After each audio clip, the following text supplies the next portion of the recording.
What's going on, people? We're back down in Warrington, back at our flip project. Today we have an investor site there going on. So we've invited a load of potential investors down to come view the project. We're going to take them through what's involved, the figures, the investor process, and any questions they've got, we'll take them through. So come with us and let's go have a butcher. I know some of you guys are doing like BRRs and flips, and some of you guys are looking to do them. So again, it's one of them ones where it'll just be an open question. Obviously, anything building related, Sparky related, ask Callum. Finance related, you can ask both of us.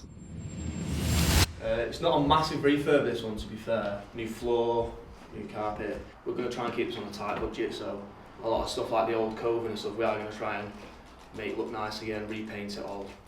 Looking smart. We'll show you upstairs as well. Yeah, I know when we viewed it the first time, there was also furniture in there, innit? It didn't look as bad as when we stripped it back, innit? And then when all the furniture come out, you actually realised how bad it was. It stunk up. We took everything out, it stunk in it as well, innit? This was a nightmare to buy as well, wasn't it? We had to take the guy to court who was buying this off. So this was off market. Yeah. We've got most of our properties off market, to be fair. But so he was living in it, but also he was, I'll be honest with you, he was a bit of a drug addict, the guy who bought it off. So he was living in it, but then he was also living at his missus. It literally was about 2 months until we should have been buying it. It'd been a fair amount of time anyway, because it's just taking forever. We'd call him up, he wouldn't answer. Go to the solicitors, they need you to answer these questions. Alright. And then he called and said, I've had letters through taking me to court. I've not been paying my mortgage. Why have you not been paying your mortgage? Like, well, I thought when I sell it, I can pay it off with that. Well, you need to pay it now. So we had to take him to court and say, look, like, we are genuine buyers.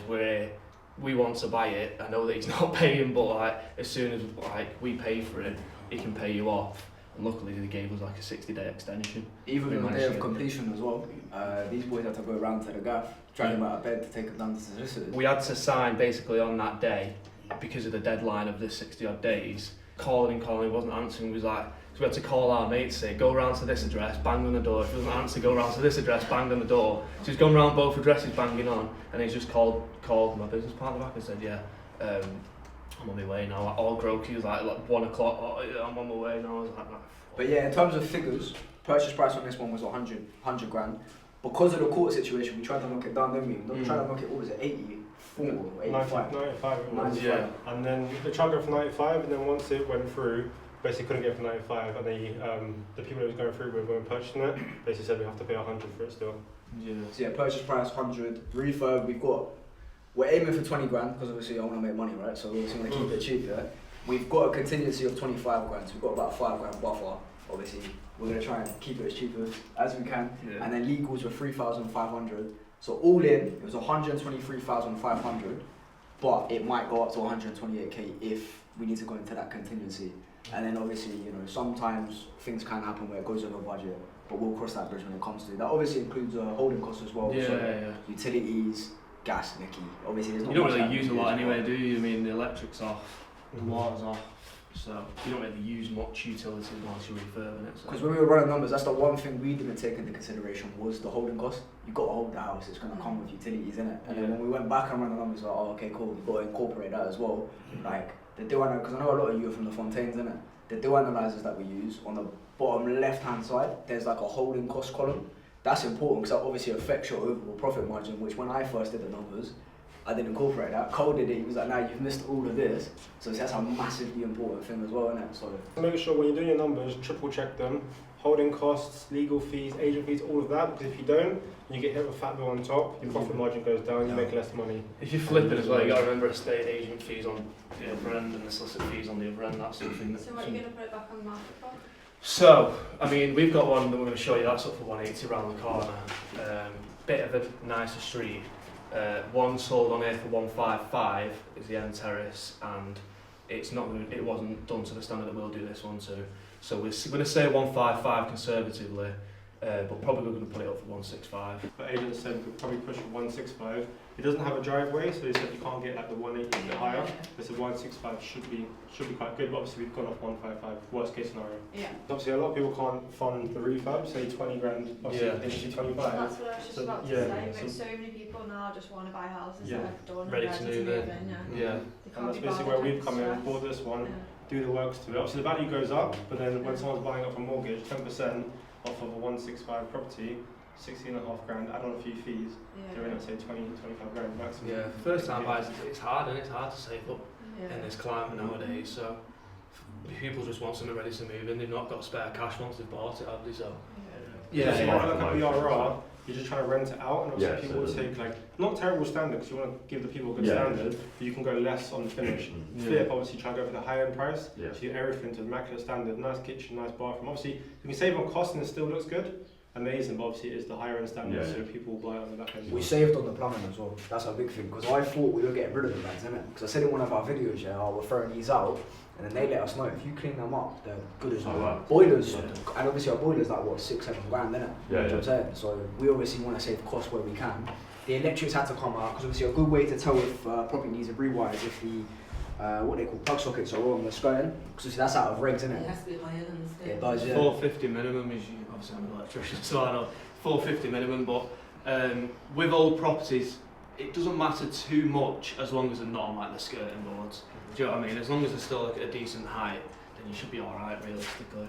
Or if it's old cable, if it's black and red cable, you should be replacing it, really, getting it rewired.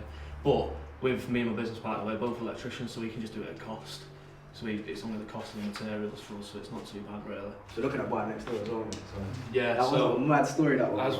As we've bought this one, the neighbour unfortunately passed away. So there's, what's it called now? I did a video about it the other day, but I can't remember. Not the will, is it the will bearer? No, the executor, innit? Well, executor, yeah. The will executor was round the other day, and he's seen you two lads, didn't he? Yeah, this was an interesting one, because Carl put us on the spot, innit? He's like, oh yeah, I've heard from the neighbours, you boys have just bought this one. We're like, yeah. And then he's like, would you be interested in buying this one? And I'm like, my man's just died, bro. Like, but yeah, sound good, you get me, yeah? Then he's asked us how much we bought this one for, and I panicked, innit? Because you don't want to tell him, because then obviously he's got an amount that he ain't wanting to go below, and obviously if I can buy next door for cheap, then there's happy days, innit? So I'll throw it, and obviously I've told him, but he said that he's interested, and you've been posting letters. Posting letters, yeah, the letters are going, but he's not calling us back, so just going to carry on posting letters until he calls us, and either tells us to fuck off, or we can have the house. Yeah, that's what I mean. So, again, it's only a small kitchen, this one, so it's not going to be too much to actually buy all the units and stuff, so, yeah, reboard all everywhere. We're not too bothered about this bit down here because we're going to be tiling anyway, a backsplash, so it doesn't need to be too neat around here, and just re-skimming it. Not a lot to be done here realistically. Kitchen. Well, previously there was like the oven there, extractor fan above it, a few cupboards here and there, sink was here, and the rest of the kitchen part was yeah, here. the sink is staying there. Yeah, and what's the rest of the layout looking like in this one? It'd be basically the same as what it already was. Hob, extractor fan, and then just units wrapping around here a bit, and then we'll incorporate the boiler into the units in there. But you leave all that to Howden, don't you? They give you a free plan and stuff, and you say what do you think's best to do with it, and they'll just do it for you. I was just about to ask that, is that where you go, yeah? Yeah, Howden's. Yeah. Obviously, as you'll notice as well, these boys know a lot about the refurb, because that's why we're in business together, innit? Like, we bought the dough, they obviously did the refurb, and when we was actually raising the finance from the investor, that was the biggest thing we leveraged off, was obviously our builder's experience, innit? Never done a refurb in my life. I've painted my bedroom, maybe my kitchen, that's about it. So obviously, I know some of you guys are looking to raise finance as well, is leverage your team, innit? Because what these boys have done, this was your fourth, innit? Yeah. So now you've potentially gone to number 7. So there's 7 projects. Yeah, buy one next week and then got another 2 in conveyancing as well. Plus you've done however many freaking houses through your trade and stuff like that. Yeah, well. yeah. Do you know what I mean? So we're just leveraging that the whole time, and then they say, oh well, what's your builder know about plumbing? Well, he don't know nothing, but he's got this guy and this guy that does the plastering. So we just leverage that and build our team around their experience, and that's what gave our investor reassurance. Because this is the first project me and Cole did, right? So obviously, why would someone trust us with dough? Like, realistically. So we just built that whole framework and that security around our team, along with the exits as well, which is a massive part of it, because that's how we're getting the money out of it. But the team is just as important, because if they don't deliver on it, well, they don't get paid and we don't get paid, innit? So it's just as important, if that makes sense, innit? Sometimes there's stuff like this in the properties where you don't really know what to do with it. Maybe it costs too much to knock that down realistically. So I think what we are going to do towards the end of the project, see how much we've got left in the budget, try and turn it into like a little makeshift man cave, something like that. Just a bit more of a selling point, because you've got to play the cards you've been dealt with, you know what I mean? So imagine someone buys the house, come out here, it could be like, I don't know, the cinema room, it could be like an office, it could be summer house. You let people use their imagination, don't you? Spruce it up a little bit inside. And value. Yeah. Yeah, definitely. Yeah. Definitely. What do you prefer, the project or the front? This is a good question. This is a very good question. It's one of them ones, isn't it? Which one comes first, the chicken or the egg? Yeah. So it's a difficult one. If you've got the ability to raise the finance, go and raise that. Then fund the project. If you've got the ability to get the project, then pitch the investor on the finance. Because obviously we had grown a decent sized investor list. That's where all of this finance came from, was the investor list. So we thought, cool, what have we got? We've got an investor list, or we've got a project that is not there yet. Let's go and tackle the investor list first. So we just cold called nearly every day, innit? Just cold calling and pitching people. Then eventually the finance came.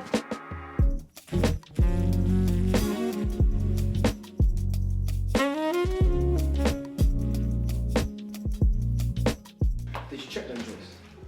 The Joyce? Yeah, because I know when I was speaking to... Yeah, they're awful. We've been up there, massive up there, you know. Is it? Massive Is up there there. any movement on the houses that put that packed up there? No, it's just where the plaster's failed, that.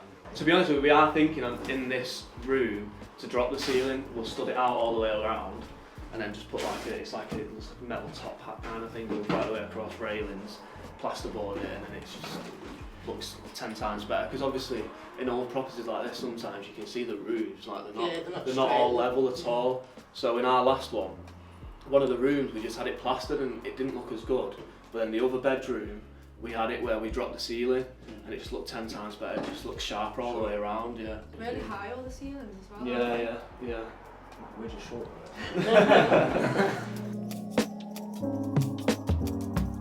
You'll see a lot of the time, you buy a property, go to sell it, it just sits there for yonks, innit? How do you analyze the demand for the... Speaking to agents in the area. Obviously, it helped that these boys have obviously got a lot of properties in this area, and obviously they've sold, and when they sold their one, it sold like that before they put it on the market, so we know there's a demand. But speaking to agents as well, because obviously you've got to speak to more than one, because some agents will generally just blow smoke down the phone just to try and get you as a buyer. Because we went to Birmingham like a few years ago speaking to an independent agent, and what they said is some of the kick-off firms will say you're going to get X amount for this property, you're going to get X amount of rent, just to secure the business. Then it will sit there for 6 months, and then it will come down to what you actually could get, if that makes sense. So you've got to speak to, I think I spoke to about 7 or 8 different agents, and then you take all the numbers that they give you, say 100, just for figures, 100 grand, 80 grand, 90 grand, but if 3 people say 100 grand, you're likely to get 100.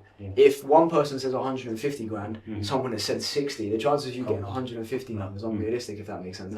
So you just got to kind of shop around and get an average, then you understand what the demand is. And Rightmove Super obviously helps as well. Does that make sense? Yeah.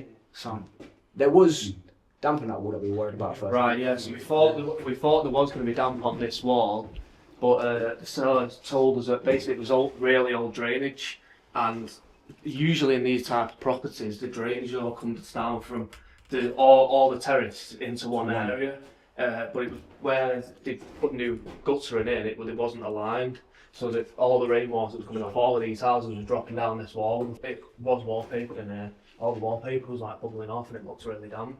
But that's been fixed, and we've had a damp tester on this, and it's all fine, luckily.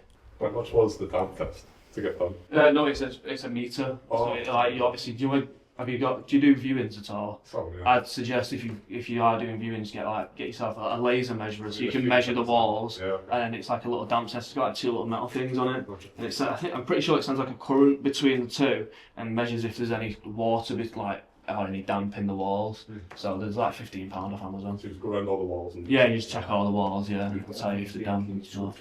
Yeah. Suggest doing that. But yeah, the electrics in here, to be fair, it was new colours, and it was, as you can see from like that, it was the right height sockets, but the way they'd done it when we actually looked at it, it was just a bit dodgy. So we thought we'll just replace it for how much it's going to cost us. And then you can see you've had a full rewire then, if it's a selling point, isn't it? So what is it like? I know obviously you've got a flip on the go. What else are other people doing? Like what's the plan? Sourcing or? Well, I wanted to work it out what we're gonna do first. Yeah. So it's all embryonic for us. Yeah. You know what I mean? So, but just thought come down, see what this was like. Obviously speak to you guys because you guys are already in the mix, and then we'll decide what to do from there.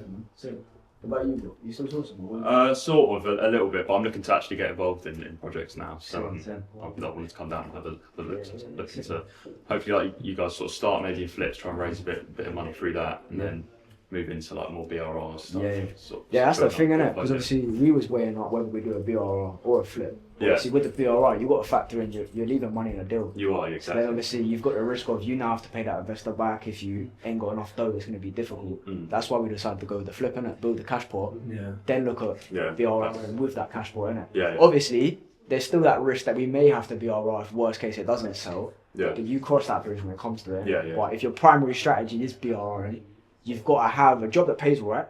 Or a cash flow vehicle to be able to pay what's left in the deal plus the interest in it. Yeah. The problem as well with like buy-to-lets is if you're, say, do your first buy-to-let and you've got 40 grand cash to start out with, and you buy your first buy-to-let, your money's stuck in there then, isn't it? How are you going to get it out? You can do BRR like and refurb it, but a lot of the time you still are going to be leaving 20k, 30k in a deal, aren't you? So then you've got to build up your pot of cash. It's a long, I mean, property's a long game anyway, but there is lucrative ways that you can start making money without just like doing a buy-to-let, for example. Like I said, the one we're going to show you around, we bought that for 114.5.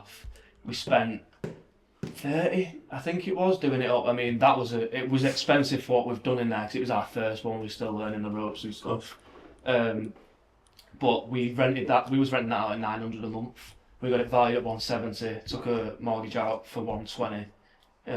But after paying everything, you was making like 250 quid a month.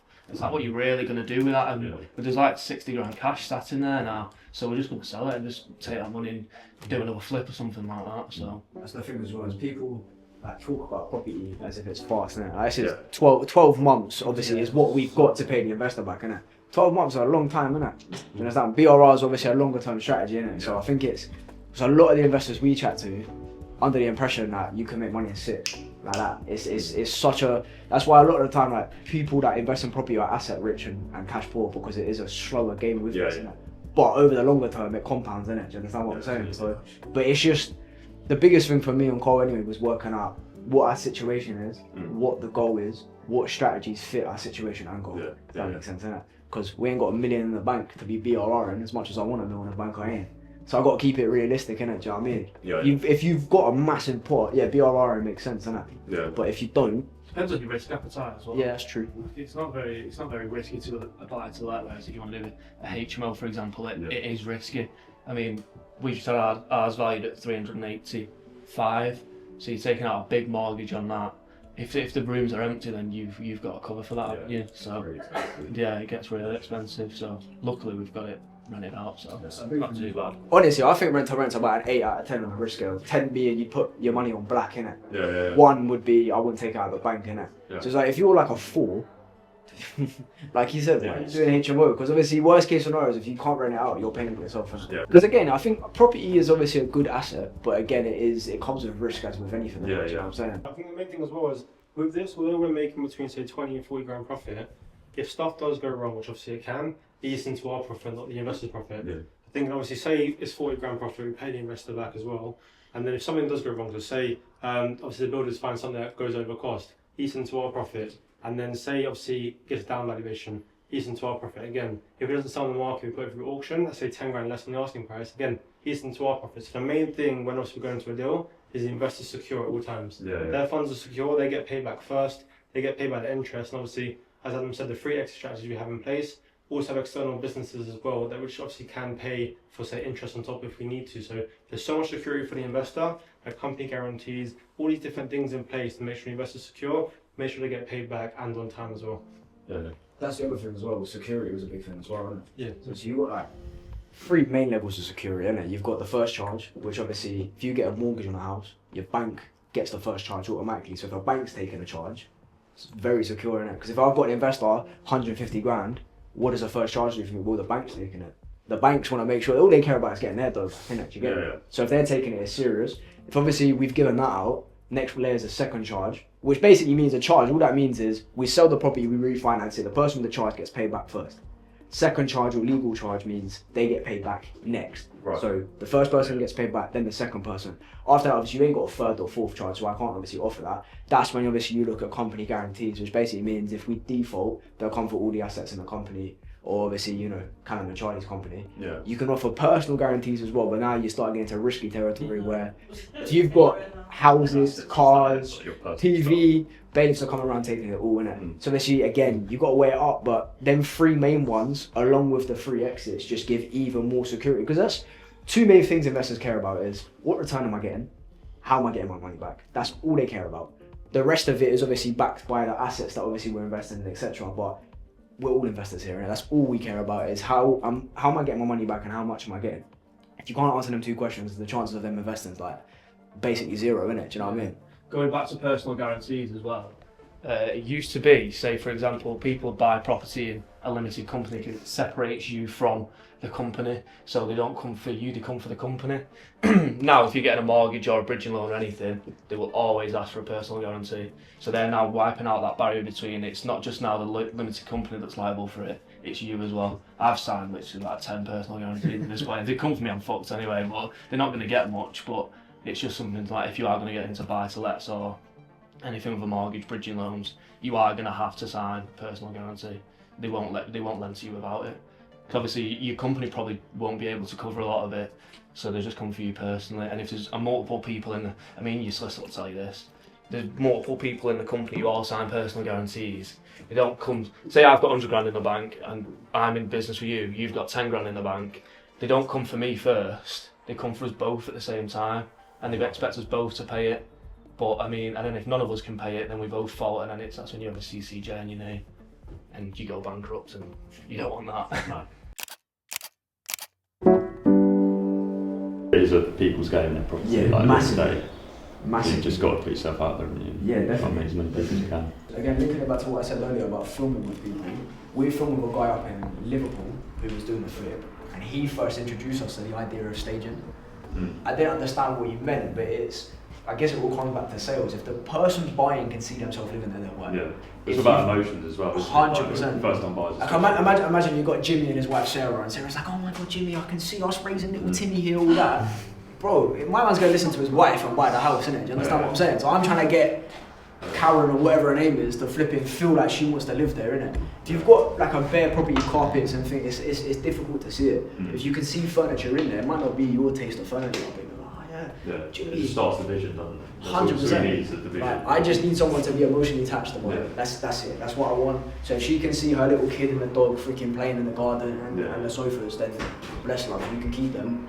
Just buy the house, innit? So that's what I'm trying to get them to do, innit? So there's 2 ways you can do it. So you can get a staging company that will rent the furniture to you for a certain period. So you can stage it, get the photos in it, they can view it with it in there. Or you just buy the furniture if you can get it cheap.